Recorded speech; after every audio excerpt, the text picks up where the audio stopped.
here, there are species that use camouflage as a means of protection, so they are sometimes a little bit shyer, but we are going to keep our eyes peeled. I think I already see a few species out and about. On the right hand side, you will see an okapi, and it looks like up on the left hand side, you'll see some greater kudu and a saddle-billed stork, so quite a few species here to greet us. Now the saddle-billed stork does get its name for the yellow shield that sits on its bill because it does look like a saddle resting on its face. The greater kudu are one of the tallest antelope species in the forest. They stand at 55 inches just at their shoulders alone, which means yes, they are tall enough to ride Expedition Everest. Now the okapi is one of the rarer species you will see today. It's actually not known how many of them are left in the world because of how reclusive they are in their natural environment. They are so reclusive that at one point they were thought to not actually exist. They were seen as an urban legend. And that's because no one in the Western world actually saw one until about the 1900s. Those stripes on their legs are also a bit misleading. They are not related to the zebra like a lot of people think. They're actually more closely related to the giraffe. In fact, they are the only known living relative of the giraffe. Now we are going to continue on through the forest, see if we can spot any other species hanging around. Like I said, they do use camouflage, so they are sometimes a little bit harder to spot. But there are some species that are up at the Safi River, so if we can't find any here, we are going to continue on our way towards there. But it looks like there might be at least one more off to this left-hand side. If you look kind of back to the left diagonally, you'll see the tail end of a black rhino. Now, he does look like a giant boulder laying down there, so it's a little hard to tell unless he flicks one of his ears, but that is a black rhino. Now, they are a solitary species of rhino. You usually only find one in any given area, and it is pretty easy to tell them apart from the white rhino, and it's because of their upper lips. Now, he's not showing his off, but the black rhino has a pointed and prehensile upper lip that will help it with foraging through the forest. The white rhino are known for their flat and wide upper lips that will help them with grazing on the grasses of the savanna. So very different facial features. But it does look like we've officially exited the forest and we're starting up towards the Safi River. The Safi River is a watering hole and it also acts as a gathering place for some of the more aquatic species out here on reserve.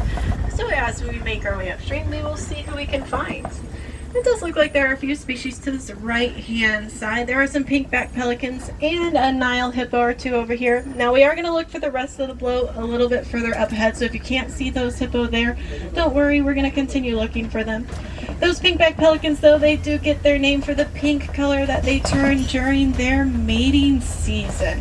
That pink coloration appears along their backs and underneath their wings. It also is on their skin, not on their feathers. So we say it's kind of like they're blushing at one another. Now to this left-hand side, there's that bloat of Nile hippo for you.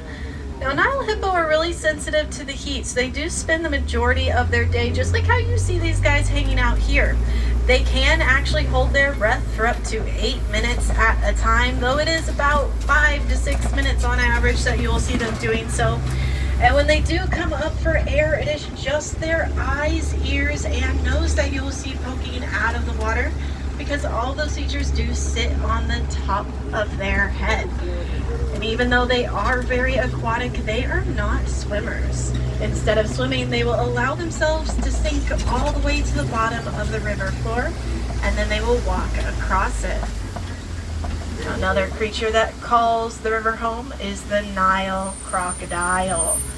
Nile crocodile are quite large. They are 16 feet in length when they're fully grown, and they weigh 500 to 1,000 pounds. They are also capable of consuming up to half of their own body weight in a single meal, which means a smaller Nile crocodile is consuming about 250 pounds worth of food every single time they eat. Now this does happen about once a week on average. That amount of food goes quite a long way, and that is all that they need to survive.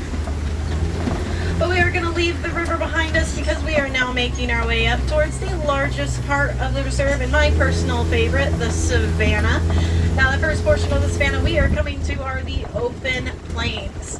The species of the open plains are going to be a lot easier to see because they do not use camouflage as a means of protection. protection. Instead, they use their speed and agility, which means they are much more out in the open, having no real reason to hide. In fact, I think I can see those species already. It looks like the Maasai giraffe are hanging out just at the bottom of this hill here to greet us as we're entering the open plains. Now, all of the giraffe out here are Maasai giraffe. They get their name for the region of Africa they come from, the Masai Mara. And you can actually tell them apart from other species of giraffe because of their spot patterns. Their spot patterns are very jagged and irregular, kind of like how the jigsaw puzzle would be.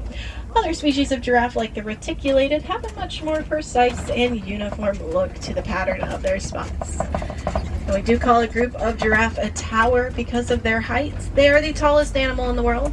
They stand at 18 to 20 feet tall when they're fully grown, and they stand at about 6 feet tall when they're first born, which means when they're first born, they are already taller than I'll ever be.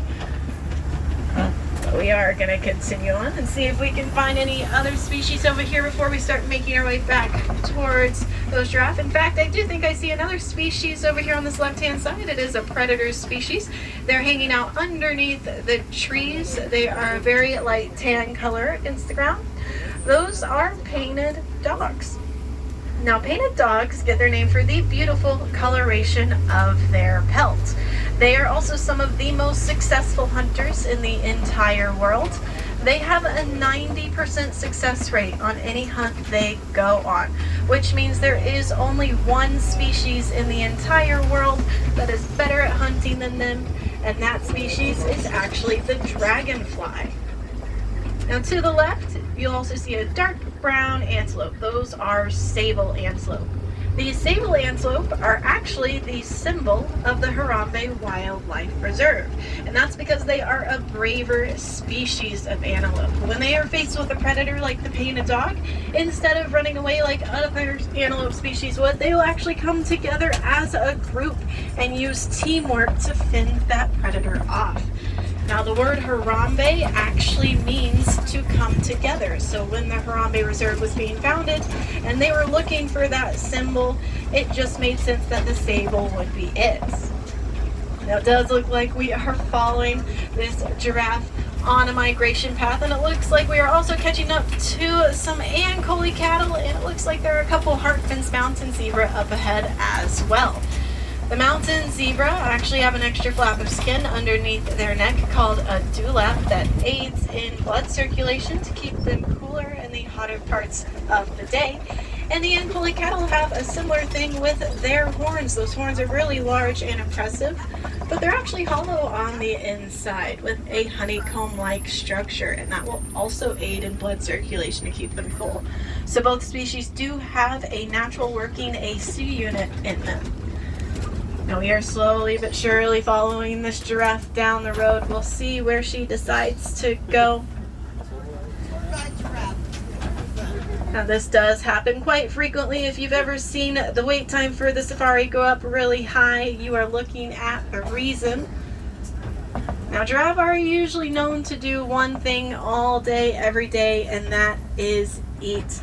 They will spend about 16 to 20 hours a day doing so, and they like to graze from the taller branches of the trees that surround their home. That's because it's a lot easier for them to reach up to those trees than to try to bend down to the grass. They also have an 18-inch long prehensile tongue to help them out with that. Prehensile means they're able to grasp onto things with their tongue just like we would with our fingers and hands.